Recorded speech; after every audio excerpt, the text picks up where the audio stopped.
মামা, আপনি কেন আমাদের স্বামী স্ত্রীর মধ্যে কথা বলতেছেন? আপনার নিজের মেয়ে তো ঠিক মতো সংসার করতে পারে না, এখন আমাদের মধ্যে কেন প্যাঁচ লাগাইতেছেন? আই বিয়া, বড়দের সাথে কিভাবে কথা বলতে হয় তা জানো না? তুমি শুধু কেয়ারলেস না, তুমি ম্যানারলেস। তোমার সাথে আমার মেয়েটার বিয়ে দেওয়াটাই আমাদের ভুল হয়েছে।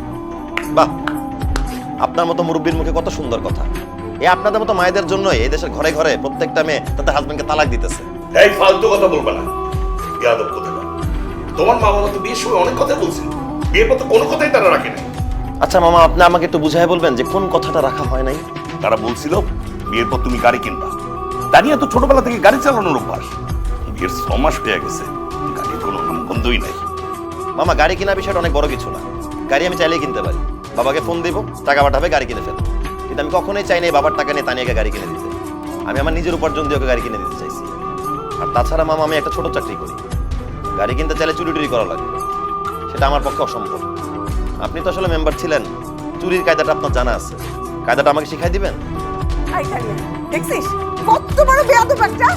জি আম্মা, আমি একাই অনেক বড় বেয়াদব, কিন্তু আপনারা অনেক বিবেচনা রাখেন। ঘরে একটা ডিভোর্স পেয়ে চোখের সামনে ঘুরতেছে, তো আপনাদের হুঁশ হয় নাই। আপনারা তানিয়ার জীবনটা নষ্ট করার পিছনে লাগছে। দেখেন, আমি আপনাদের কারোর সাথে কথা বলতে চাই না। আমি আমার বিয়ে করা বউকে জিজ্ঞাসা করতে চাই, আমি সরাসরি তার সাথে কথা বলবো। তানিয়া, তুমি আমার সাথে যাবা কি যাবা? আমি যাব না। যাবা না মানে একেবারেই যাবা না? আমার সময় লাগবে।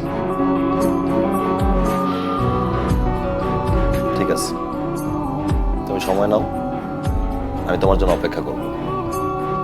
কিন্তু তানি, একটা কথা মনে রেখো, আমি শুধু চাই আমার তোমার ব্যাপারটা আমাদের মধ্যেই থাকে। এখানে কোনো তৃতীয় পক্ষ আসলে সম্পর্কটা নষ্ট